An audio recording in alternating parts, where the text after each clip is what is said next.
So once he does, then okay, now we are live. Good morning, everyone. I, Dr. Rashmi Singhal from KR Mangalam University, welcome all the participants and our eminent panelists of the day for the webinar on the topic, the skills that help students become entrepreneurs. So before we go forward, I would like to introduce all my panelists today. We have Dr. Anshika Prakash Agarwal, who is a chairperson, KEIC, KR Mangalam Entrepreneurship and Incubation Cell. She is principal investigator for establishing KR Mangalam University KEIC STI Hub, funded by DST, Government of India. She is also president of KR Mangalam University IIC cell, which is running in collaboration with Ministry of Education. We welcome you, Anshika ma'am. And then we have Mr. Paresh Gupta with us, who is founder and CEO of Global Center for Entrepreneurship and Commerce, Gravity Brand Ambassador, Rajasthan Government Youth and Sports Activities. He is Chairman, SHM Startup Council, Rajasthan. And sir is also co-founder and investor in Neo Angels, a startup consulting company, also runs a real estate and agriculture business and provides strategic advisory to various young startups. We welcome you, Paresh sir, over here. And then we have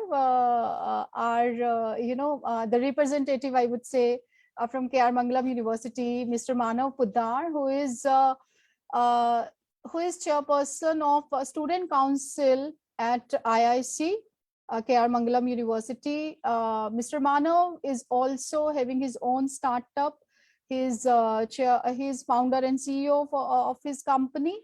And then he is, and he's our student studying at KR Mangalam University in Bachelor's of Architecture program, School of Planning, Architecture and Planning. So we welcome Mr. Manav over here for your inputs. And with that introduction, right, I just want to start it, quoting a very recent survey through an article of Guardian, which says that more than 50% of the population of India is below 25 years of age. And with one of the largest cohorts of youth, there is a growing demand for quality education and employment. But that has put the state in worry as job creations have not kept pace with their growing demand. Both the public as well as the private sector can feel this burnt as hundreds and thousands of candidates apply for a small number of openings or vacancies, leading to rise in competition to get the job. The only way to solve this problem is by encouraging the growth of entrepreneurship and opening of new businesses, which can cater to the employment needs of a larger number of eligible youngsters. And while becoming a successful entrepreneur is natural for some, others require certain essential skills to start and lead a business to success.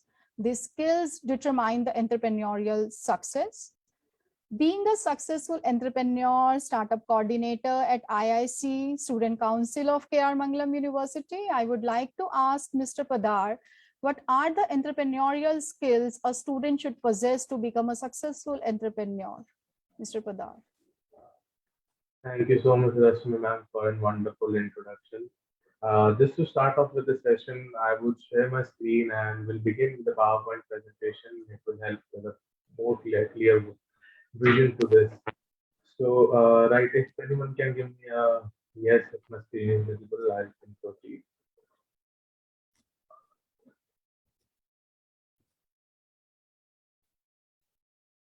I hope my screen is visible to everyone. Yeah, Manav. All right. So starting off with what is an entrepreneur? So entrepreneur is an individual who undertakes the risk associated with creating, organizing, and owning a business. Putting it into a simple terms, what we say, a person who is willing to take up a risk and create a different sector in order to create a different business. That individual is known as an entrepreneur. So moving forward, like what is a definition which can define an entrepreneur? So guys, as in, like an entrepreneur is the one and is the one who always searches the change. So the change is the most important thing that we require into the entrepreneurial world. Responds to it and exploits it as an opportunity. So taking a change as an opportunity is what an entrepreneur is all about. Taking that change and making a business out of it, which impacts the environment and also the different age groups. That is all what entrepreneurship is all about. And as it has been said, entrepreneurs are made, not born, right? So moving up to this, what all things like and what all qualities does an entrepreneur possess? So an entrepreneur can be an organizer. We can say he can be an innovator as well. He can be a change agent. So taking up to a point of change agent, what change agent can be? So change agent can be like taking up to all the conventional ways that have been happening from past of the years and taking into that consideration and making a change into the same world and taking up as an opportunity to make a business out of it. So that is what an entrepreneur is all about. Even the slightest of a change can make up a business for a person. A creator of a new system, as I said, and also a risk taker. Risk taking into the entrepreneurial world is the most important thing, right? So this is all what constitutes of being an entrepreneur. So what is entrepreneurship, if I may say? So it can be defined into various ways. Basically, an entrepreneur is defined into a four ways. It includes of what is an innovation. So, guys, first thing first, an entrepreneurship and or an entrepreneur is all inclusive of what is known as innovation. Innovation is much necessary because it creates competitiveness, it creates a different category, it gives your competition a different height. Being an innovative entrepreneur is all you need to grow your business. Risk taking, taking risk taking is much more important thing in entrepreneurship because guys, if we say like risk taking is something we do that we don't know what the outcome may be. It can be onto the larger scale as well, it can be onto the smaller scale as well, but risk taking is a part of entrepreneurship. One should be having its vision. Coming to the third point, a vision should be much more larger and a clear vision that may help the person to just categorize and figure out the way he or she is planning to catch up the business in the way. Fourth, taking the organizing skills. The organizing skills and the time management skills are one of the most important things for an entrepreneur, I would say, because time management as an entrepreneur you will be included into a different perspectives of the business. You can be a team leader as well, you have to be the same person doing the different activities. So taking up into the all parts, you need to focus upon your time management skills and organizing your day-to-day activities and investing your precious time into the entrepreneurship world that you have stepped into. Moving forward, we have like what are the characteristics an entrepreneur possess. So like being an entrepreneur requires various characteristics, and through the various researches and taking up to the various of the role models that we have seen lately, we have many of the like characteristics that are required to be an entrepreneur. So first thing first, as I said, risk taker. Business faces risk, as we know. So we need to oversee the value of risk taking, as because risk taking is one of the most important part of an business as well. We don't know what the outcome may be, but knowing that we don't know the outcome, we have to be prepared for whatever things are coming in our way. Perspective. A entrepreneur should have a really vast perspective in order to categorize his or her business. A perspective can lead the business to a really large scale, and if a small perspective can let the business go all the way down as well. So, in my like, if we are talking into my perspective, I would say a person should be having a vast perspective, and also he or she should be taking all the possible possibilities that a business can cater. Right? Curious. Every entrepreneur is curious on their end. They need to test each and everything. So they have to know like how things work, when like how do these work. The working principle of the basic working principle of each and everything is what an entrepreneur needs to understand. Imaginative, right? So and or everything about entrepreneur world is imaginative. because entrepreneurs are creative. To imagine solutions to the problem the world is seeking, that is all of what an entrepreneur is. Persistent. So persistency is something which is one of the most important thing. As in the line it has been suggested, the true entrepreneurs face bureaucracy, make mistakes, they also face criticism. It can be in terms of money value as well, it can be in terms of business value or in terms of product value as well. But if you are stuck to your dream and you're willing to do something and bringing out change into the world, you need to be persistent and a success will be full sure guaranteed to you. Right. So next, coming to the next point, we as an entrepreneur should be self-confident. Even if the world is not willing to, mold in their confidence into you, you should be the one to put in your confidence into yourself. You should be self-confident about you, about any of the doubts that are coming up to your business phase as well. Right. Flexible.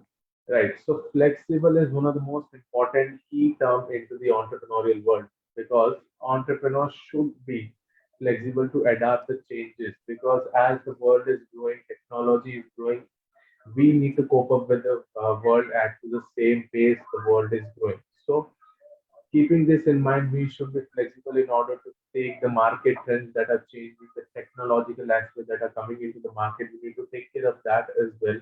The rules are the most important thing. If someone is stepping into the food industry, they need to understand what are the rules that have been abiding by to run a business into the food sector and the economic environment as well. So the economic changes day by day.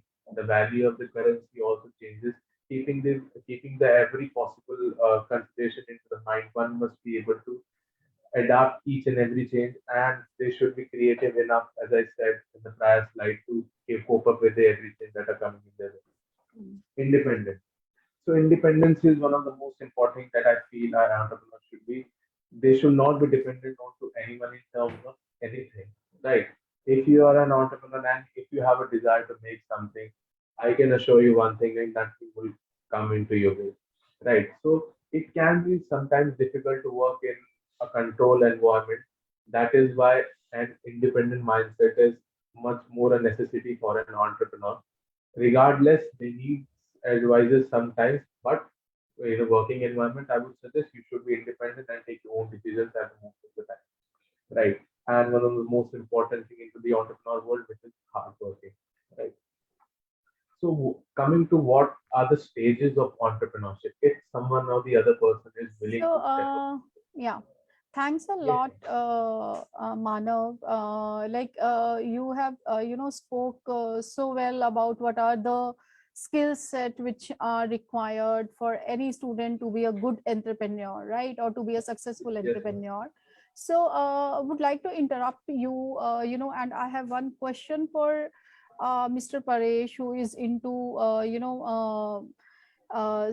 who is I would say that who is a serial entrepreneur who is into so many businesses and founder and CEO of many companies. So sir, I would like to ask you, can how to improve these entrepreneurial skills in the students? Can these skills be be taught to the students? Okay, so thank you so much, one, for having me here on this session, and it's a wonderful, wonderful event to have going on. There are a lot of interesting things around around entrepreneurship, and things have changed. So I would say let's start with thinking that how entrepreneurship used to be seen versus the way it is seen today. Big change, matlab, imagine something, let's say a 50-year back, somebody would say, can you really teach entrepreneurship? Some Dadaji, Nanaji would come and say, no, beta, come to the shop, start learning from here. And that is what business is all about. Business is not about going to a school or a college. Those who do not go to school, colleges make good entrepreneurs. Today, the world has changed completely. Look at any top shot entrepreneur in the country. And I come from Rajasthan, which is the land of Marwadis. Look at the surnames of every single unicorn that you see in this country. And all of them are Marwadi Agarwals. Bansal, Kansal, Agarwal. So that is exactly what you'll find. I come from the same community. Half of them are my relatives. Or they're somewhere connected to me. So that's the world that I come from. All of them has one more peculiar thing, that they come from a family business background, but they are all very highly educated. They come from IITs, they come from Harvard and Stanfords and international organization. They've all studied very hard and they're very smart people. So number one is that should entrepreneurs be well educated or not? My answer is very straightforwardly, good education makes you a better entrepreneur now. World has changed. Now, the whole, tricks of the trade have also changed. Things are very, very different today. If let's say, for example, I'm a Desi entrepreneur who runs a grocery store. Suddenly I find that there's a DMart coming next to me and that DMart literally kills every single business around me. Period. So it is all gone because I don't know how to compete with the DMarts. I go to attend so many sessions at MSME and, SME sessions and, CII and FICCI and all of these places where small entrepreneurs are today struggling. And they're big time struggling against all these, big shot entrepreneurs like Amazons and Flipkarts and others who are saying they're eating up all our business today. So the point is, yes, you need to learn it. Now, today, if you want to be a top shot entrepreneur or a top seller, even at a Flipkart or an Amazon, you need to learn what is digital marketing.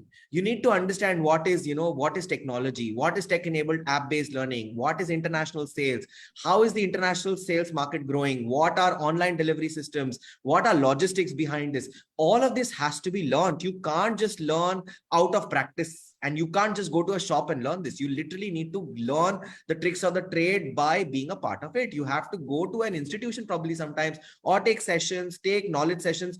Mentorship has become a very important pathway today for anybody to become an entrepreneur. So my answer is yes. Do you need to study? Number one is please do not think of dropping out of studies as, as a student to think, oh, I don't need to study to become an entrepreneur. It's absolute bullshit.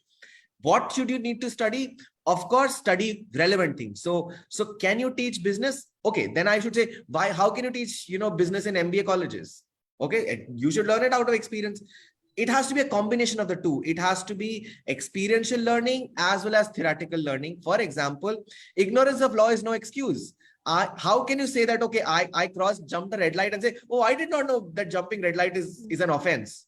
Today, the amount of laws, activities, regulations, everybody has to know it. And when you're doing a business, you should know instantly what is the law so that you understand it. Where do you learn it? You learn in an institution. What is the taxation? What is the GST regulation? You need to go and learn it. So yes, my answer to this very basic question is there is lots to be learned, right? From technology to finance to marketing. Marketing has changed completely. HR has changed completely. The whole tricks of the trade have changed. For example, I'll give you another example. Today, fundraising. Now, I come from this Marwadi background where people would say family money, family pesa. I would not do any partnership. It is all in the family. Today, you look at any unicorn. You are looking at any big business saying, I want to do fundraising. That is what makes headlines at Economic Times. Today, a Flipkart or a Paytm is the biggest IPO ever in the history of the entire Indian stock markets. It's a startup. It's actually, imagine that the IPO is bigger than Reliance IPO or Tata Motors IPO today. So imagine that you have to learn how to do that IPO, how to reach that valuation, how to raise money from external investors, how to get Tiger Global on board, how to get a matrix partner on board. You can't get them without learning the basic terminologies. What is burn rate? What is CAC? What is turnaround time? What is this? What is this? And all investors will talk in that language. So you better learn that language. So that is finance. You need to learn that. What is marketing? Today, marketing also has to be learned. Digital marketing, what to do with social media, what to do with Facebook, what to do with Instagram, what to do with Meta, what to do with, Google AdWords. Today, business is not happening on physical shops and hoardings. It is all happening on Google. So if you don't understand what is, cost of acquisition, or what is pay-per-click, you can't really do anything. So you need to understand what is the pay-per-click rate, how do I find the best keyword, and how do I really use that? Learn it. Right. Yes, I would say certainly it has to be taught. Those who are well-read are doing 10,000 times better. And that's the answer to your question in my opinion. Wow, that's great. That's very, nicely put, Mr. Paresh, that yes, these skills can be taught to the students. My next question is to Dr. Anshika. Since universities are again putting a lot of efforts these days, they have recognized the need of developing, nurturing Egypt's entrepreneurial skills in the students. So at KR Mangalam University, we have with us the chairman of KR Mangalam Entrepreneurship and Incubation Center. So I would like to ask you, Dr. Anshika, what are all the initiatives and activity are being pursued at KEIC under your chairmanship, and like how it is, helping students, helping all to become successful entrepreneur. Thank you so much, Dr. Rajni. And if I talk about KEIC, it is like the vision of the university is to create the ecosystem of entrepreneurship in the university. So this is the buzzword. Entrepreneurship, incubation, startup is something which everybody is talking about. So when we talk about all these things, as Paresh mentioned, that it should be the part of the curriculum. It should be taught to the students because a person who is becoming an entrepreneur is not only the person who would like to have his own business, but a person who would like to have a job. He or she should also understand entrepreneurship because entrepreneurship means ownership. When you own a job, when you own your own business, your profile or the way you are thinking towards it is changed. So when we talk about KEIC, in KEIC established last year, right now we are having 10 student startups. And 10 student startup means that these students have come with the idea generation, they organized the boot camps and the activities. Out of those boot camps, they have given a small idea that the mentors sit with the students, we fine tune the ideas, and these fine tuned ideas are taken into the pre incubation and the incubation journey of a student startup. So every student startup has their own experience because everybody has a different market analysis. Everybody has a different customers whom they have to target. So it's a journey which every students learn during their particular startup. If they are and when Mana told about the risk taking, I think that this is the best time because when the student is during his studies, he's just going to this educational life and he get the flair of startup. If it's success, it's wow, all thumbs up to them. But somehow, if the person is not able to take it to the bigger shot, they can sell it, or they can just think that during my time it was just like an internship which they have learned, and very well they are more easy for them to get the jobs in the market because they have learned the entire journey of entrepreneurship. They have much knowledge about the market. They know about their competitors. They know what are the hurdles which they have faced.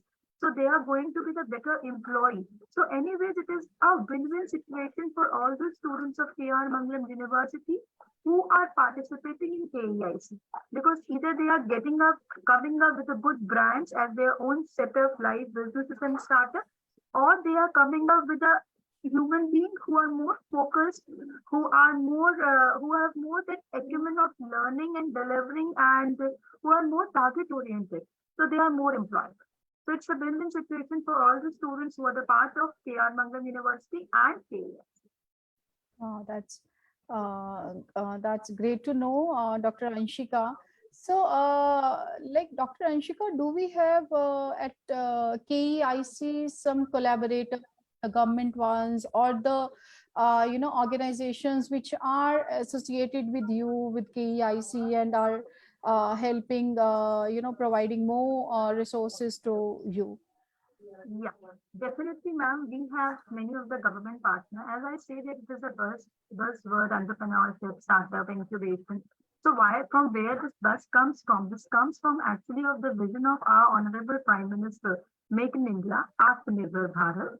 So we are also trying to make our student Atmanirbhar, and definitely government agencies are helping and supporting us.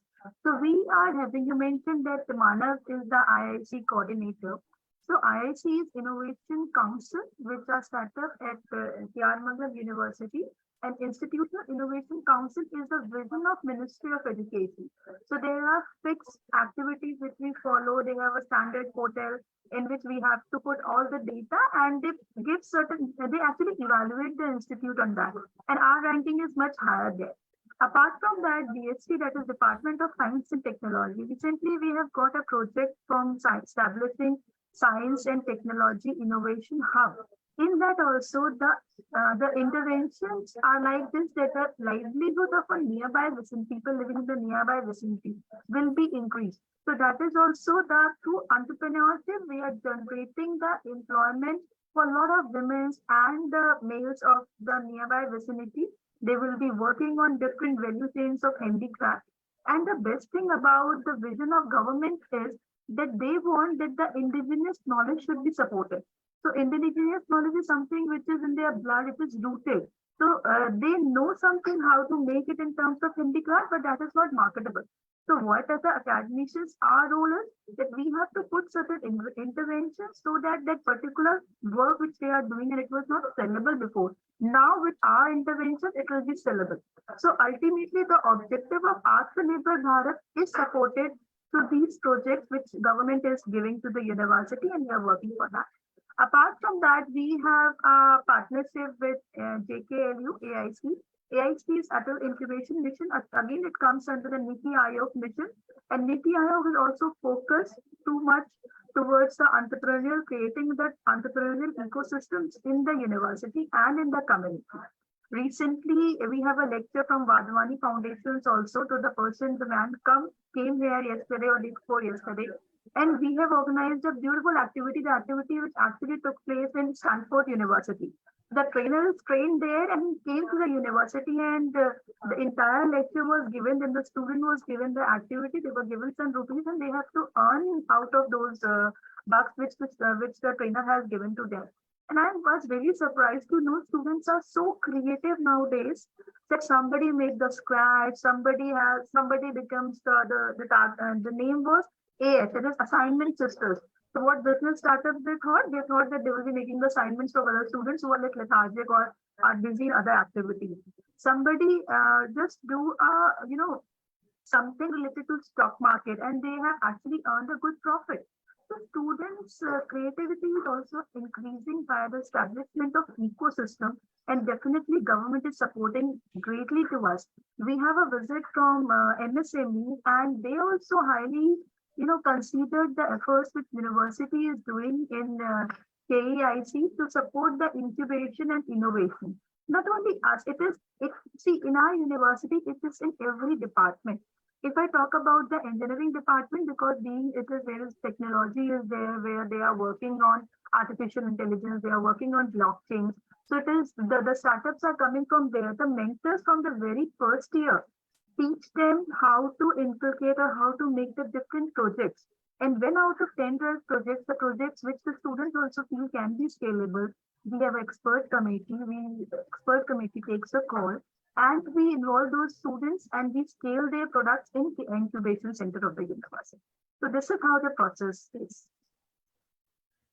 Thanks a lot, Dr. Anshika. It's good to know that with all the you are actually having very eminent in the ministries organizations which are working with you as a collaborators or the partners with KEIC, and I hope that increases availability of resources for the students who wants to go for startups. Definitely, ma'am. When you say availability of the resources, we have a tie-up with IIT Delhi Incubation Center, which is FIPP.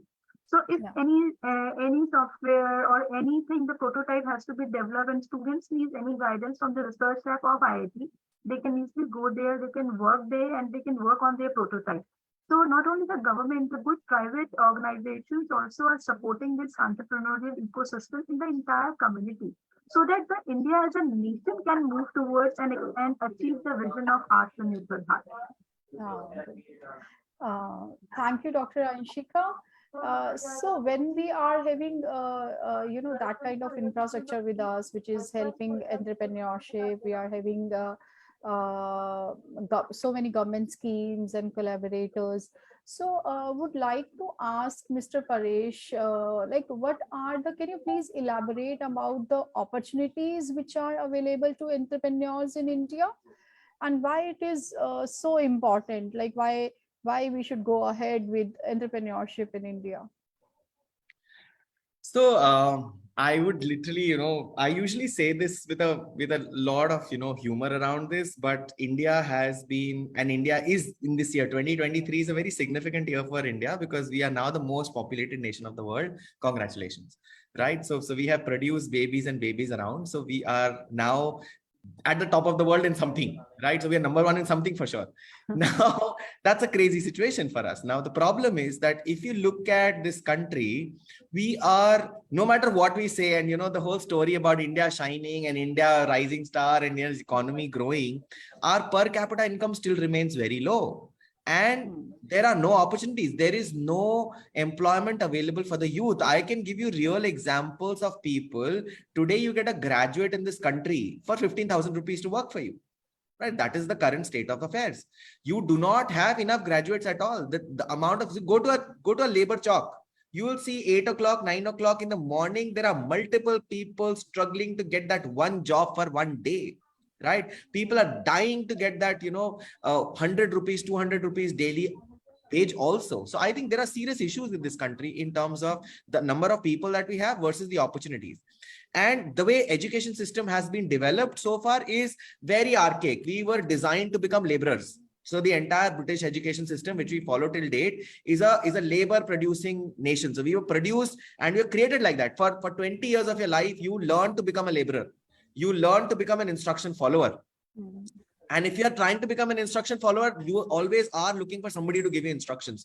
And that is where the problem lies, that the country does not have enough opportunities for people to get jobs. And that is a fact. Now, what is the other side? But having said this, I always see this as a great opportunity. When there are problems, those problems are themselves opportunities.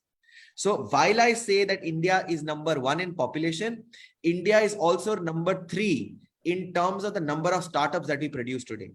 India is number 2 in terms of the amount of funding and the number of unicorns that we produce in the world today. So the answer is that yes, we have this great opportunity. India has so many problems. We can't even handle right from birth. Nothing we can handle properly, right? We can't maintain hygiene to health to sanitization to clothing to luxury to basic essentials. We have problem in everything. We have problem of almost everything. We have a problem of scarcity and problem of plenty. So imagine that the amount of problems that we have is a great opportunity for everybody to do something. Which means that India has no other choice. If India has to sustain, India has to live, India has to grow forward, you have no choice but to start a startup, right? I mean, for the entire youth, I can tell you very clearly that think about and look at the risk. So I feel that it's very funny. Look at I'm a chartered accountant. So look at the pass rates of chartered accountancy. When I was trying to become a chartered accountant, look at the number of people who apply for it and how many become one. So the pass percentage at the end of it is about 4%. On the other hand, if I look at startups, 90% startup fail, but 10% succeed. It is at least 2.5 times easier than becoming a chartered accountant. You have spent 20 years of your life trying to become one chartered accountant. You are not willing to spend 2 years of your life trying to become an entrepreneur. How funny is that? Right? You have been constantly studying that ABCD, then trying to do some mathematical calculation, then doing this to become a laborer one day, to become join a job one day. But you do not want to spend 2 years of your lifetime to try to become something great. That is so funny. Look at also another way of looking at it. Tell me one person in this world and the entire world, I challenge, right? Tell me one person in this world who is rich as an employee. It is impossible. The Forbes 500 list, the top 100 richest people of the country, any, 40 under 40 and 50 under 50 and Economic Times award winners and anybody, tell me one person who's an employee. Every single person there is an employer. If that is the way we are looking at the entire story, which means that India has no other way. So it's not about whether India has potential or opportunity or not. My answer is there is no other way. You have to survive, and that's the only way to survive. So I'm so happy that government is doing this. See, so I came to India about 10 years back, and when I came to India, this word startup was not even known to people. People would say, what is this word? What does it mean? How does it work? Now government has taken this as an initiative. Government has really put in a lot of effort. There's a new policy. There is a lot of support given by the government. All of that is being done right from funding. I mean, imagine there's a full Startup India portal. You go there. There are multiple shops, multiple opportunities, multiple, funding opportunities given. I mean, I look at the policy. I've been part of the policy formation in a couple of states and all of that. I see 10 lakh, 20 lakh, 30 lakh rupees being given to young startups only at the ideation stage. This was not the case with us. Imagine when we were kids, we were told, beta, padhai karoge, to hi something will happen. Otherwise, nothing is going to happen to you. Today, Today, government is saying, no, no, come out with a startup idea. We'll pay you more than what you will earn in a job. Government is paying 20,000 rupees stipend, 15,000 rupees stipend as a student to people to start their own startup. Who pays it? Yeah? I mean, this is never heard of. This is unimaginable. So yes, this country has serious opportunities to start a startup. Students have to do this. And India is at the right place. India is the epicenter. We are absolutely entrepreneurial country, and we have to get back to our roots to some extent, right? We have to understand where we came from. We were the biggest trading center of the world at some point or the other, right? India was a nation which used to be the trading epicenter. We used to control everything. The entire trade, more than 50% trade of the world was managed through India. We would actually get things and sell it out. That's what we have to become. We have to produce new things. We have to be innovative. Technology is again something which we have really surpassed. I also know, I don't know if you know, and people can relate with me, but imagine 10 years back, we would always say India is 10 years behind in terms of mobile phone technology or laptop technology or any technology that today, if iPhone 14 is released in India, it is the same time when it has been released in US, or not more than 15-20 days, 1 month delay maximum.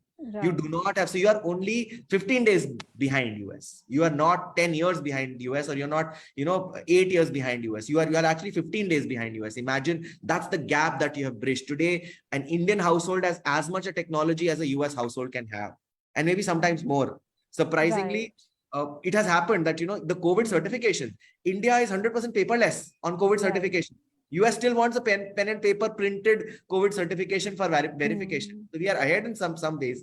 So yes, India has come a very long way. I see this as a potential. I see this as an opportunity, and I also see it as the only option available. So if at all you want to survive, start thinking it not कि मेरे को job नहीं मिल रही इसलिए I want to do a startup. You have to rather think, I have to create jobs for my future generation. So let's do a startup. If my startup doesn't work, then I'll go for a job. So it should be the other way around now. So people have to start thinking, let me give at least 2 years of my life. Let me try something new. Why do you not want to be rich? So start thinking of being rich, and then probably the world will change. Yeah. Thanks a lot. Very nicely put, Paresh sir. So, Manav, you were starting, you were talking about entrepreneurial process earlier, and then I had, a few more questions from other panelists. So I'm coming back to you. Like, you were discussing entrepreneurial process. We want to hear from you, like, what was your experience? How did you, being a student, how did you start? What was your entrepreneurial process? Would you like to talk about your startup, which is Thermocraft Engineering Services Private Limited? So, so we want to hear from you about that. Sure. Yeah. Actually, when putting up this in this way, I would say starting up and startup is not easy at first. Only if you have a clear vision, you can do anything. So starting off my organization, which is Thermocraft Engineering Services, I had planned to keep it in a very simple way. I had a simple line of business, which was to just to get into the civil world, the interior world as well. But as I explored the market and cope up with the market trends that were there then and there, so I got to know like I can give up my organization into many of the other line of businesses as well. So I took up something known as, which is recruitment consultancy as well. So if you say so, I like today, as of today, I hired for almost 25 plus MNC clients, and also I'm hiring for Fortune 500 companies indirectly. So see, the thing is, at the end of the day, you need to cope up with the market, and as Mr. Paresh said, India has a really great potential into the entrepreneurial world. All you need to do is you need to step up, and as the education is one of the most important part into this, one of the major things I would say taking up my startup was to understand the economics, understanding the finances which is included into a startup. So that is one of the most important thing I would say a startup founder should be able to learn, and he should be educated about this financial part while starting up in any of the business which is you are planning to start. So the financial part is one of the most important thing. Right. And another I would say, so you must be able to manage your time. As I'm a college going student as well in this particular time, so I have my 9 to 4 to college as well, and I have to give up my time into my startup as well. But if you have a proper time management skills and you are very much organized, you are categorical in times of spending your time. I would say that is the most easy thing to invest in your startup rather than the money, but the monetary part. If you're willing to invest some of your time, some of the most important time in a very good way, you can bring out a really good business out of the startup. Also, I would say uh, in the formal education part for the startups and also the time management skills, I would say networking and communication is one of the most important things that is required to build up a startup. Because as Right. of now, as I said, I have been recruiting for many of the clients that could be in Pan India. In order to reach out to these clients, it was required for me to network out to each of the other connections to the different portals or the different social media platforms to reach out to them and become a official business partner to them in terms of recruitment or in any of the terms.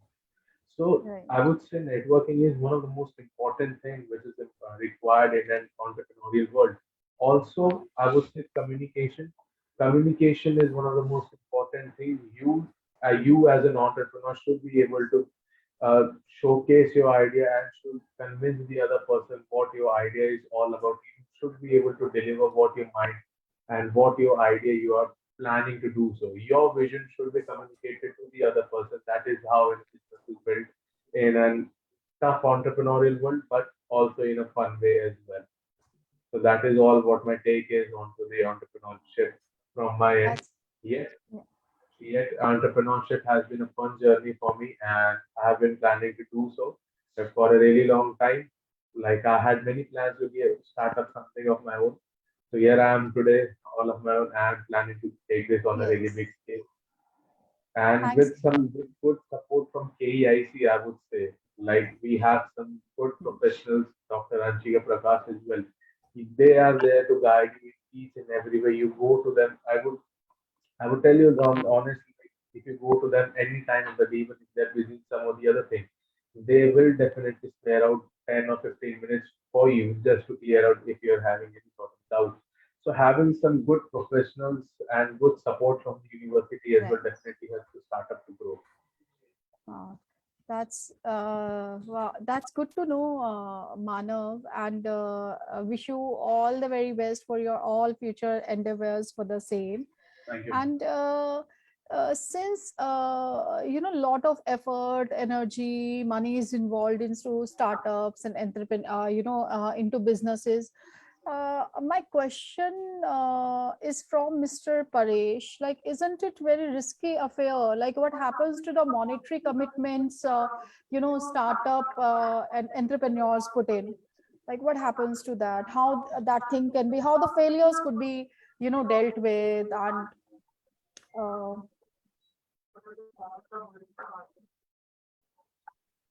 Okay. So I think, I get these classic problems from students saying that we don't want to do a startup for 3, 4 reasons. I'll tell you number one, I don't have a business idea. That's my classic problem. I don't know what to do. I want to do a startup, but I don't have an idea. That's number one. I don't have the money. So I don't know what to do. Where will I get the money from? What will I do? Whatever, whatever. I am scared of taking risks. So I am worried and I don't know what to do about it. So I don't know, that's too risky to do. I'm probably risking my career or whatever. And number four, my parents will not agree. My family will not agree. I have a lot of family pressure and they want me to do business. They want me to do a job. I think these are the 4 classic reasons that I hear. Let me answer all 4 of them one by one. So 1, 2, 3, 4 is my opinion. I don't have a business idea. My question is, who has? Everybody is taking it from somebody else. Everybody is getting inspired from somebody else. Is Google the first search engine? No. Is Facebook the first social media app? No. Is Flipkart the first e-commerce platform? No. Is Amazon the first e-commerce platform? No. So everybody has something as a precedent and you keep improvising. There is no patent, no copyright, no trademark on the business idea. So you can copy it any day. And if so imagine that the whole world is open. Go around, type on Google, business ideas provided. Go to Chat GPT. They'll give you some 5, 10 ideas just like that. You want to say, this is the idea, health tech ideas, 5 startup ideas on health tech. Chat GPT will come out with something. You say Y Combinator. You type Y Combinator and type those stories, type those ideas. Go to your story. Copy your stories, and your story covers beautiful, good Ink 42. I can give you all these resources. Go to Startup India website. It has specifically pre-designed business ideas, which is where they're looking for people to do it. It is just that they don't want to do it. So idea is worth literally nothing. It is about execution. It is about what you do. So these business plan competitions, which are so much fussed about innovation, my answer is you don't need innovators. You are not trying to create a scientist community. You are trying to create a business community here.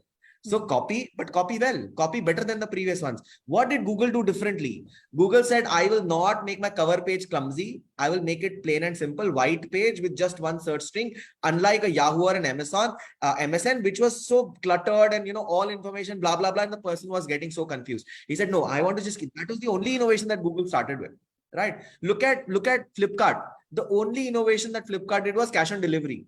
That, I mean, is that literally something to be so thinking about? Look at Facebook. Facebook se pehle used to have Orkut, and Orkut would have one-way information, right? Facebook said, let's do thumbs up, thumbs down on girls' photographs. I mean, imagine this is the only innovation. Probably they came out with a thumbs up, thumbs down. Is it something so significant that you need to have a patent or a copyright to do something? No, but it is the ease of the customers, it's ease of the users that is important. So idea is all about how can you make something better. Let's say, for example, today you are using Swiggy for a delivery. Can you do better than Swiggy? Right? Can you do better than, and then you have, let's say we had a big basket and then suddenly you have an Instamart and you have now a, Blinkit, which delivers in 15 minutes. Imagine the efficiency being improved every single day to improvise the whole story. That's all. So for a startup idea, if you do not have an idea, go around, look around, watch Shark Tank. Everybody on Shark Tank is coming out with great ideas. It's publicly available. Imagine you can just copy. So anybody telling me I don't have an idea, I just go and pull out some 20 ideas from internet and say, these are your ideas, do it. Nobody is going to give you anything special for coming out with an innovative idea. I'll give you another example. It's a very funny example. You laugh at for this, but I went to a university, Big Shot, very famous, one of the top shot universities of the country. And they gave an innovation award for something which was just not usable by anybody on earth. Right. So scientific award, great innovation. And I don't know if I can use it. This is a public news. So I'll quote it publicly, that they actually invented a female bra, which could be put on your mouth to breathe in terms of emergency. I would not use it. It's okay not to do it. I would not buy this product ever, because it just does not make sense to me. As a business product, it might be a great innovation. It sounds fantastic that you have come out with a lot of scientific thought behind it. But as a consumer, I would not probably spend money on buying something like this. Okay. So business is this side. It is not about being a scientist. It's about thinking about how to create money, wealth, and things around that. Number one. Number two, I don't have the money. I would be very, very honest that imagine the condition which we are in today versus what was there 20 years back. And we have seen entrepreneurs rising without money. Every startup is a rags to riches story, then only it's a story. Most of these startups come from college dormitories. Most of them are formed in garages. They all are people like you and me. They all are simple, random people who actually took it as an opportunity to rise from the occasion. Every idea can be small and big. You don't need to. Today, how much does it take to start a website? It is literally free of cost, right? A domain name costs you what? 500 rupees, right? You probably can put up a website and you learn website building, and WordPress is free technically. You just go to, any of the domains, create a website, learn website making in 15 days, 20 days, make your own website. Go to any local store. Ask them that, okay, if I sell your product on Amazon or any other online way, you will give me a commission on selling that off. So that inventory is free of cost. Sales, you get the money in advance and you get the money payment first, then you deliver the whole product. You literally do not need more than 15,000 rupees to start a business idea. You pay almost 10x of that in your education every year. You pay 15,000 rupees monthly on your, pocket money in your movie theaters and your travel and, parties. So just don't party for a month and you can start a business idea. So if somebody tells me that I don't have the money, this is bullshit again. Government is also supporting big time. There is a lot of funding opportunity. There are a lot of seed funds. There are a lot of government funds. If you have the right, imagine, I'll give you a simple example. NIAM. NIAM is a government body for agriculture startups. They pay you 5 lakh rupees just at the idea stage. Idea lekar jana hai. So all you have to do is come out with an idea, present to them, 5 lakh rupees is yours. No question asked. If you have a good business idea, they'll give you 25 lakh rupees, no question asked. Go to Economic Times, they are offering, they are doing competitions. Today, every startup competition prize money. My first startup, when I started, my only way of funding my startup was winning competitions. I would go to 20 competitions, take 1 lakh, 1 lakh, 1 lakh from each of them, raise 20 lakh rupees just out of winning competitions. What money do you want more? I mean, this is number two. Number three, Right. angel funds and investors are all full glory available to invest in startups, which was not the case earlier. So things have changed significantly. How many angel funds do you have today? The number is more than 500 in this country. So more than 500 angel networks. Imagine the number of angel investors. The number of angel investors crossed almost 1 lakh. So imagine these many number of angel investors are there, so many VCs, so many PE funds, so many good investors. The ideal mindset has changed. The whole thought process behind people to say, you know, you are doing business, it's a low level thing. No, it is now a prestigious thing to be a startup founder. It is now glorified. People are getting the limelight. So somebody tells me that why should these sharks get the limelight? I think, no, it's a great idea. Why should all the sharks not get the limelight? In fact, there are just 5 people. There are more than 2,000, 3,000 good entrepreneurs in this country who need that recognition more than maybe a Shah Rukh Khan, Amitabh Bachchan, or, you know, Shilpa Shetty or anything. I mean, imagine that they are bigger celebrities because they are really building the growth of the nation. They are building the nation around. So funding is literally available. If you have a good idea, I promise you, you come out with a good idea, you tell me a good idea, I will get you funded. Getting funding is not a concern for the right idea, for the right team, right? Number 3, I feel it is risky. I agree it is risky, but what is not, right? Your chances of getting a great career, let's say cracking IIT, 14 lakh people apply for IIT for say 5,000 seats in top IIT colleges. What are we talking about? We're talking about less than 1% pass rate there, right? Look at NEET exam, 18 lakh aspirants this year. All of them want to become doctors. Total number of good seats for medical colleges, which are government seat colleges, is not more than, 10,000.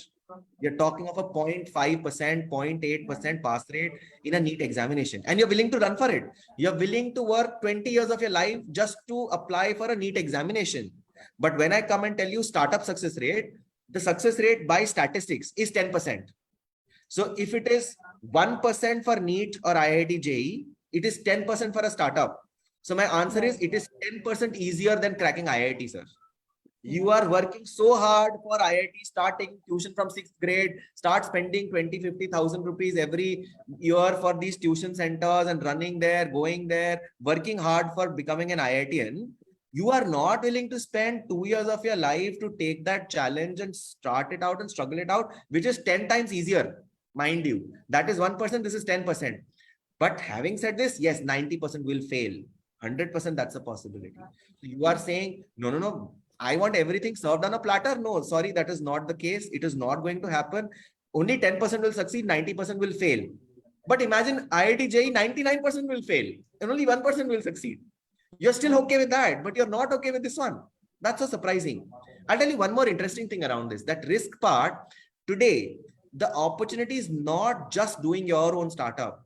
It is also about building a profile. So today, if I go to schools, I tell the children, whatever you do, even if you want to go for further studies, even if you want to go for a job, your experience as an entrepreneur at school or college is your gateway to a top shot institution.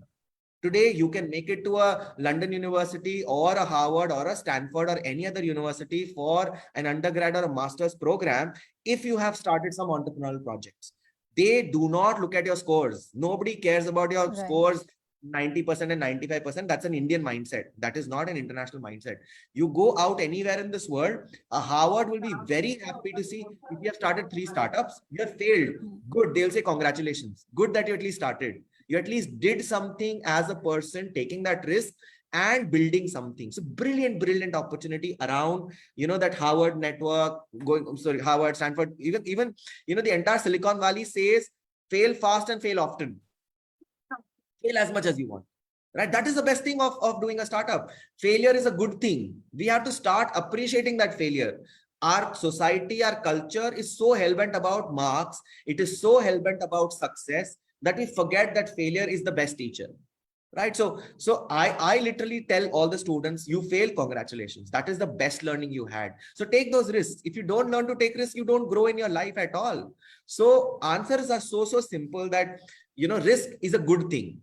Right, look at Padman movie. I remember, Akshay Kumar going to that, UN forum and stating something that we all want our life to be risk-free. We want everything stable, everything assured. But why don't you die then? Your life is just not working. Lifeline is straight line, no risk, no nothing. Everything is like this. If you are alive, then a lifeline is actually like a sinusoidal wave. It moves up and down. Enjoy this risk. This is what has God given you as an opportunity to enjoy. Take calculated risk. Take systematic risk, not stupid risks. So taking unsystematic risk is stupid, right? Taking calculated risk is a very smart thing. Learn from the mentors. That's why you need to teach. You need to learn. You need to go to the right mentors. You need to go to the right people to avoid these risks. So these risks can be avoided. I can tell you that if you look at, if I'm saying 10% is a standard startup success rate, if you go to a mentor, the success rate becomes 40 to 50%, right? So you can increase your success rate by 4x further by getting the right guidance, by learning from the right set of people. So risk is also, I'm not saying it is risk-free, 100% not, it is there, but can be avoided. And last is, my family will not agree, my parents will not agree. That answer is a very subjective answer though. But my answer is, Shadi kaise karoge, right? How do you plan to live your life? Do you want to be living your life as per your parents systematically, or you want to live your life and prove yourself as a person of your own self? Today, you choose to vote by yourself. Today, you choose to decide the life that you want by yourself. It's your life and your decision. You are an adult by law, by structure, by character. Sometimes parents are not aware. And today's technology world, I can tell you, I can bet on it, that our parents are literally not aware. They are completely living in a different world. They are oblivious to the fact that, the world has changed around them. Today, look at a parent, right? When they're looking at a mobile phone, don't they call their kid and say, beta, tell me how to run this phone, how to use my WhatsApp better, how to send that photograph, how to send my location, how to do this, which means they are not as much aware of the situation as much as a youngster is. So the youngster has to understand this part and a predicament of the parents. Baba, parents don't know. Unfortunately, they do not know. So you have to build that and pass on that knowledge. Ultimately, what parents want? Parent wants your happiness. Parent want you to be successful. Parent want you to be safe. You prove it to them. You do the right things. You take calculated risk. Give them that assurance. Give them that thought process that, yes, I am capable. I am hardworking. I am well-read. And that's why education is important. Education gives you an insurance. So it's like an insurance policy. I take the right education. Yes. Yeah. So, Mr. Paresh, like at KR Mangalam University, we are also coming with the BBA entrepreneurship, right? That too, it is a collaborative initiative with you. So, would you like to speak about this program? And So, Oh, Rashmi, yes. So before Paresh says something, I would like to say a few things regarding this program. So, why the university started about this program? So, the success rate which Paresh is saying, the students comes to us and they say that actually they want to run in that cutthroat competition world. But they say that they have a lot of potential, and we observe that the ideas, the intentions, the acumen which they have is really on a very high on the other side, and they can be molded, and that idea can be challenged to be an entrepreneur. So we decided to start BBA entrepreneurship in collaboration with GCEC, which is the CEO of GCEC is Mr. Paresh. Now I would request Paresh to tell that why this collaboration. We did this collaboration because we know that Paresh is going to do something very good with our students. We as a team, the KIC team, Mr. Paresh team, the vision of the university leadership will combine together and will give a lot of good results in terms of converting the startups in the university. Apart from that, Paresh, what will be the course structure and how we'll be running this course? What will be the mode? How much activity centric this course is going to be? I would like that you can focus on that part. Okay, so I think no, I am seriously thankful, really, with a lot of gratitude, I can say that, yes, thanks for believing in us and believing in our mentorship in terms of what we have been doing. When we started this program and thought about this idea of, starting we were the first ones to even think about a course called BBA in entrepreneurship or a BCom honors in entrepreneurship. Nobody used to offer this actually. Couple of universities were offering some master's program and others, but nobody was literally doing a systematic graduation program or an undergrad program in entrepreneurship till then. So we said, let's do this, because when I see the youth around, I'll tell you how it happened also. There was a singer, and there was a wonderful, wonderful singer who wanted to sing. And he came to my house and he said, I want to be a singer. And his father was so upset. And I said, yes, go ahead, become a singer. This is a great opportunity. There are a lot of things today. A YouTuber, a singer earns way more than a professional around. His father was a chartered accountant, and I'm a chartered accountant too. And his father said, no, my son will become a chartered accountant only. He pushed his son to sit for the CA Foundation exam. And I got to know after, as soon as he finished his CA Foundation exam, he committed suicide. Right. And that was the day when I said, why is there no institution in this country which is helping these children who have some potential, which is not, let's say, how to cram better? So our education system is testing what? It is testing our ability to do rote learning. It is just testing our ability to do cramming up and, vomiting it out in the examination. That is a test technically that you're doing. So is this the only skill to be tested, or there are a lot of other skills to be tested? And that whole idea of being able to provide guidance to anybody with a particular skill and monetizing that skill is the growth of this course on entrepreneurship. So the idea was that let's have a course designed for entrepreneurs, with anybody with any skill or any talent. You're a singer, painter, dancer, photographer, writer, author, sports person. It is open to everybody. Convert all of your skills into business. That is the future.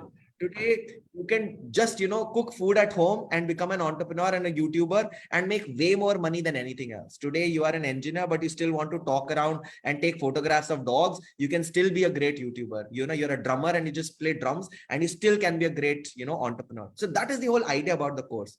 And that made us think, okay, what do these people need? Do they need a lot of rote learning, or do they need a lot of practical learning? And the whole course curriculum, I can pull my neck out and say, is literally paperless. The very first thing which we removed was books. We said, even if there is a reading material, you read, which is okay. Reading is all right. And the way you read any book or any material, but you should be technology savvy. So we just eliminated pen and paper examination. We said, we'll not take pen and paper examination completely off. We will rather move it to technology. And not just move it to technology. In examination, we started with the thought process that why can't we make it open book examination? So why can't we make it open internet examination? And why can't an examination be trying to say that conduct a webinar right now, the way this is being organized in an examination format, and it is being judged? What is the problem? Right. Can you not find a founder in 30 minutes, give him a call and get this tested? Yes, you can. Can you not make a website live using all the tools and activities and everything and still get tested? So we actually eliminated the bookish rote learning element completely. And we said, let's make it more user-friendly. Similarly, we started doing workshop-based elements. So every class, the way it is taught is in the form of a workshop. So let's say, for example, I'm supposed to teach marketing. Now, if I'm teaching marketing is a very essential part of the entire curriculum. But do I really need to teach them 4 P's of marketing: product, price, place, promotion, draw a story, make them cram what is product, price, place, promotion? I would rather tell them, let's go to DMart. Let's go to the local pawn shop. Let's go to the local Kirana store. Observe him and see how is he marketing and can we improve that whole story? That is entrepreneurship. Right. So learn and observe from the real world. Why can't I give them a story of Flipkart and tell them analyze Flipkart as a story and understand what did they do right, what did they do wrong? Understand a real startup, give them a real startup and say solve his problem, solve that person's problem. Make them watch Shark Tank in the classroom and analyze the Shark Tank system the way 4 sharks are judging. Why can't you judge the whole startup the same way? And we guide them in terms of judging the whole startup. So every class is designed like that. So every class, every activity is a very functional activity. Everything is functionally given. And of course, there is a lot of communication, conversation, presentation. So either the teacher is making you do some activity or a workshop or presenting, or you are presenting. But it is always like this. It is not that you are opening a book and saying, okay, cram up this word and, remember this and remember this will come in examination. No, that is not the way it has to go. You have to rather, follow your, thought processes, build your thinking abilities, and that's what it is. Now, as far as the course curriculum is structured, the course curriculum is broken down into, multiple elements. If I look at 4 classic elements of our course, and that is how it progresses over a period. Number 1 is ideation and thinking beyond the box. So being creative. Innovation is a very, very important thing. Thinking out of the box and not thinking usual. An entrepreneur has to think unusual. So there are courses like idea to business, design thinking, creativity, creative thinking, analytical skills, thinking out of the box. All these are subjects that will go throughout his career and throughout his, 3 years or 4 years of graduation that he's going to pursue. So every semester, the level will increase. So there's an ideation, thought process, design thinking, thought process. How do you build each of these? So that's part 1 of the story. Very heavy in the initial semesters. Definitely by end of, 3rd, 4th semester, this is already sorted. Second thought process has to be technology. So there is always an element of technology, which will include digital marketing, social media marketing, website building, app building. All these elements of technology are ingrained into it. So this is a good course for tech and non-tech. Technology is going to stay. And business is all, tech. So fintech, food tech, ed tech, everything is a tech. So you have to have tech. So one is creative thinking, out of the box thinking. Second is technology. Number 3 element is marketing. So marketing, understanding right from sales to packaging to, marketing to customer behavior to market research and analysis is one part which is there again, classically there in all of them. And it is dealt with differently. So every section of marketing, for example, there's a full subject on market research. You cannot address your customer needs without understanding market research. So there's this entire element of marketing from research to customer delivery, including packaging. I'll give you a simple example. You look at a chips packet. If I'm designing a packet of chips, imagine that a shiny packet versus a matte finish packet are 2 different worlds. Right? Same chips inside, but sold at 2 different prices, just with the masala change. So imagine that is exactly what you're doing in this country, that we just do a black matte finish and call it, premium brand, and we do a shiny yellow and we say classic salted, so that is the difference in just the packaging. And you teach this by taking them to a DMart and say, show it off, right? So understand what it is. Right. 4th element of the course is finance and understanding numbers, right from the investment analysis section to fundraising. So it will go in that entire process of understanding this element. The very first semester, probably you will understand basic accounts. Read a balance sheet at least. Open up a Tata Motors balance sheet, open up a Flipkart balance sheet and see what it looks like. What are the key elements? How do you analyze them? What do they indicate? And what do you understand out of that? From there to building something of your own and also asking funds from somebody. So doing a valuation process, what are the various valuation matrices? What do investors look for? And what are those areas? So that is another area. The 2 more areas, the other area is communication and presentation. Very, very important for us. Every startup founder is a great speaker, and you can take my word on it. Their job is to actually speak. Their job is to present. Their job is to build relationships. And unless you are a great communicator, you cannot be a great person around, right? So look at all the top shot investors, top shop entrepreneurs. They just go keep around meeting people, staff, motivating people, making presentations, building those networks. So definitely that is the other element. And the last element is people skill. So understanding networking, understanding people skills, understanding making people to work for you. Operationally becoming stronger, becoming a center of attraction for people, and learning how to network, not work in silos. See, our entire education system is all about working alone. My book, my business, my class, my score, my subject. The moment we move to entrepreneurship, we say your group, our team, our business, not in isolation. Either we fail together, but we are all together. So what is important is togetherness. If you break and if you can't lead a team, if you can't keep people together, you anyway can't be a great entrepreneur, right? So that is the key essential. So these are key elements of this entire course. And then there is a big element of practical learning. So what we ensure is that every student works either on his own startup or they work with somebody. So initial levels, probably we train them to work with some other startup, go down and learn from them, work like the base level, lowest level office boy. right? It's okay to do that. A person coming out of a Mercedes and working as an office boy is something where he learns the most. He understands that it is not my office, it's somebody else's office. Unless I deliver, I'll be thrown out.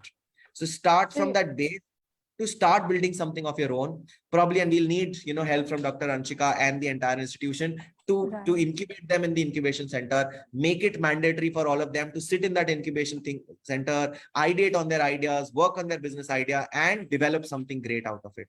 And even if they can't, the good part is that they can still become an entrepreneur, join a good organization, or go for further studies. And this knowledge of entrepreneurship is a great gateway to go for an MBA college also. It's a great gateway to go and join a great job, in a good organization. People are looking for such people today. So our students are doing exemplarily well because they are very smart, as characters, as candidates, they're very smart candidates because of the hard work that they've gone through. So yes, this is the broad structure of the entire course curriculum. And thanks, thanks a lot, sir. To put it in a way that even I feel like doing graduation again for thanks a lot. We look forward to you, ma'am. We look forward. Our first admission is done, ma'am. And then we will incubate her in KAIC. Her idea Yes. Incubation has to be happening for sure. So right now, so thanks a lot to all the speakers for such an insightful information on our today's topic of webinar. And we are getting few queries from the participants right now. So would be taking those queries right now. So one of the students is asking when we are starting with this program. So we are starting this program in August 2023. So on 12th of May, we are hosting an event in collaboration with IIT Delhi and Samsung. So many of the Samsung executives will be coming here at the university, and the topic is Solve for Tomorrow. So as Paresh mentioned that now industry is coming up and they are giving their problems to the students, so that student will not say that we don't have the problem, we want to work, but on what topic has to be worked. So right now we have hosted one event with the Food Corporation of India. They have also given the problem to our students. Our students are working on it. A set of students are working on it. Now we have another event with Samsung in collaboration with IIT Delhi Incubation Center, and they are coming up again to give the problem statements, and these problem statements are based on agriculture, health, lifestyle. So they have a different segments also. So I request all the students who have this inclination to come to the university on 12th May 2023. That's a Friday. I would add up. I think, everybody can reach out to either, the college, KRMU or to us. And, I probably put Shishir's number in the chat bot, who is here coordinating, and they can reach out and ask any questions or problems from him. So I think he'll be the best person probably. I don't know.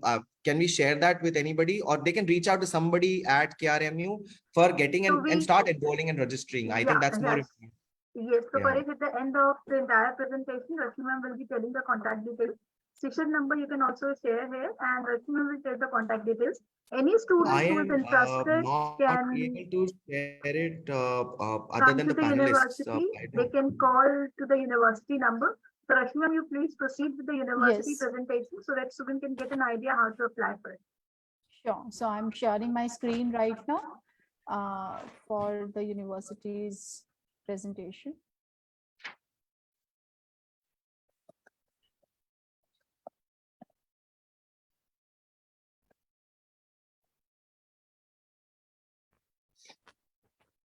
So I hope the presentation is visible to all the participants and panelists.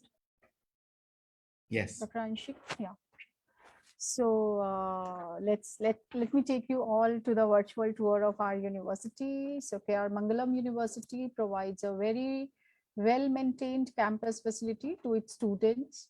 The hostel is equipped with the clean and hygiene dining facilities separately for all the students, 24-hour security and constant CCTV vigil to ensure safety of the students. Campus infrastructure includes spacious amphitheater-style classrooms with integrated audiovisual settings and centralized AC.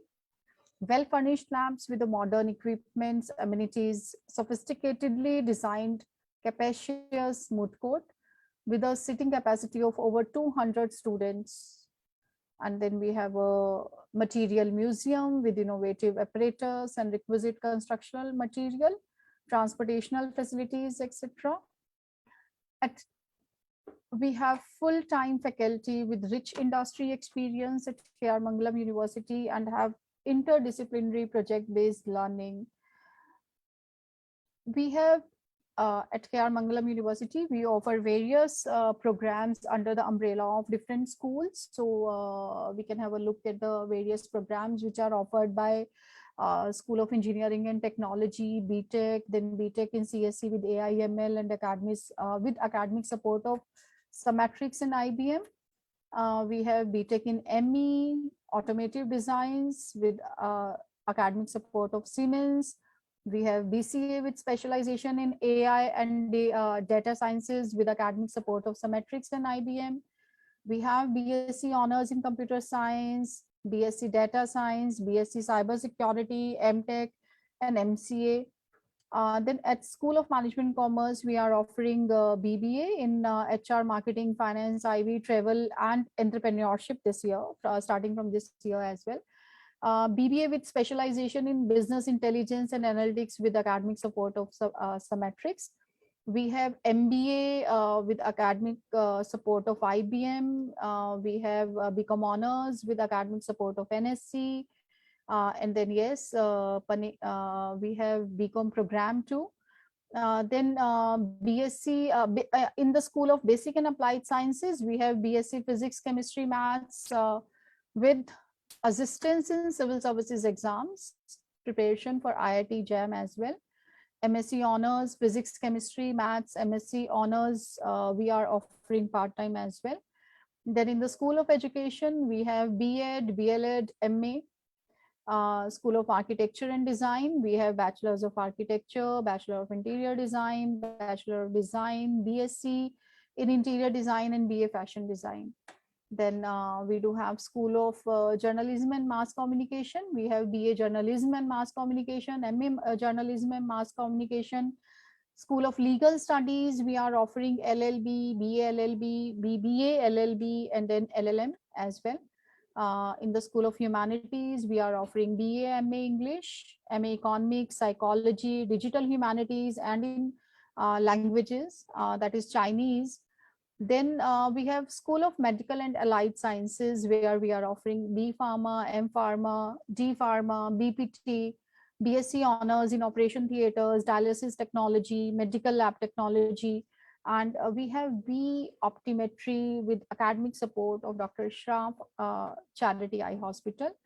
We are having School of Hotel Management and Catering Technology, BHMCT. We are offering there Agricultural Sciences. We have BSc Honors, and we are offering doctoral program in all the disciplines in under all the schools. These are the industry collaborations, and these are only the limited numbers we have put. Otherwise, we have a lot of other industry collaborations which are going on right now. We have E-Yantra Robotics Lab at KR Mangalam University, which is in association with IIT Bombay. We have on a lot of eminent and distinguished professor working with us as honorary distinguished professors, Mr. Vikram Atal, Professor Sunita Singh Sen Gupta, Dr. Shiv Kumar Kaushik, Professor Sudhanshu Rai, Professor Krishan Lal, Professor Sumanyu Satpathy, Mr. Vinod Sood, Professor Jack Copland, Professor Anita Sharma, and many others are also there. So at KR Mangalam University, we have innovative teaching pedagogy, and for that we have a lot of initiatives like Smart Ashram is one such initiative, which is under the School of Planning and Architecture, who are in the process of making a ashram with all the modern amenities, but yes, having all the earthy furniture and earthy interiors. Then we have lot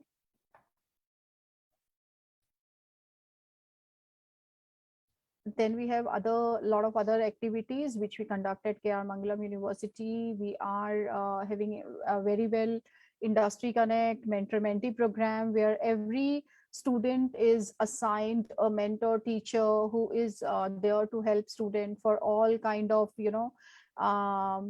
problems or issues or anything which the student wants to share, be it on professional front or personal front. Then we do have community connect and a lot of programs, activities, extension programs we are running with the nearby rural areas. Then at KR Mangalam University, we have a lot of clubs and societies, be it management society, investment club, and then photography club, and KEIC, and a lot many others. And if we talk about the placements in KR Mangalam University, we are doing very well. You can see one can just name any company and you would find that as a collaborator with KR Mangalam University for their placements. And we are having almost 90% students being placed in the top companies, the highest salary package which we offer right now is 24 lakhs per annum, and some of the top recruiters you can see over here in this particular slide. And if we talk about admission process, very simple admission process we are following at KR Mangalam. We just need to meet you just need to meet admission officer and then procure the application form, register with us, appear for the admission test, appear for the personal interview, and then you can finally take admission by doing all the formalities of paying fees. And all these steps can be done through internet, through our website or as well, without like if somebody is trying to connect with us at from a distance and they cannot visit physically, they can do all this process electronically through the websites. And this is when we are talking about the fee structure at KR Mangalam University. Our fee structure is very much comparable with the other universities in Delhi. And if we talk about universities in Haryana, UP, Punjab, Rajasthan or Bihar, we are actually at par or even having less fees than other universities. Then we are having a very good system of providing scholarship to the bright students. We offer 10% scholarship to 100% scholarship is given to the UG students who fulfill certain norms. Right, if they are having more than 90%, some more criteria is associated with them. And then we are having such students who are at 100% scholarship in various programs. We fast track admission is available to the students who are securing more than 90%. 15% scholarship for the siblings is allowed. 15% scholarship for the sports quota is there. 15% scholarship for the children of defense personnel is there, and special financial aid to the students from KR Mangalam schools are also available. So if you are deserving student, you will find no issues in getting admissions at KR Mangalam University. And with that note, these are the contact number where you can call upon for any query relating to the admission. You can email ID is also provided. We do have our website. You can connect through the website as well. And yes, at campus as well, you can visit at any point of time. 9 to 5 we are working at KR Mangalam University. And with that note, I would like to thanks a lot to all the participants and speakers. Any queries we can take upon?